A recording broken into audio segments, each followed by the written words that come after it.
আজকে তোমাদের দেখাবো খুবই সহজ স্টাইলে মাছ ভাপা রেসিপি। তো প্রথমেই দেখো, কড়াইতে আমি জিরে দিয়ে দিয়েছি, তারপরে তেল দিয়ে দিলাম। এই দেখো, এখানে আমি একটা পেস্ট ব্যবহার করছি। এই পেস্টটার মধ্যে আছে পোস্ত বাটা আর কাঁচা লঙ্কা আর কাঁচা জিরে। এর মধ্যে কিন্তু বিশেষ কোনো মশলা আমি ব্যবহার করিনি।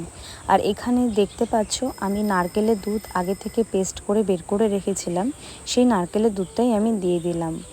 তারপর আমি কিন্তু ভালো করে নেড়ে চেড়ে নেব। নেড়ে চেড়ে নেবার পর আমি এখানে কিন্তু স্বাদ মতো নুন দিয়ে দিলাম।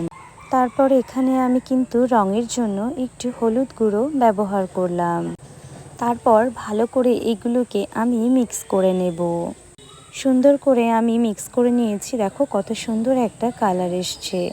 তারপর আমি মশলার বাটি ধোয়া জলটা এখানে দিয়ে দিলাম।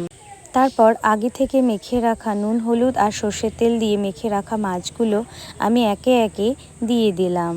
মাছগুলো কিন্তু আমি ভাজিনি, আমি কাঁচা মাছটাই নুন হলুদ আর সর্ষের তেল দিয়ে ম্যারিনেট করে রেখেছিলাম।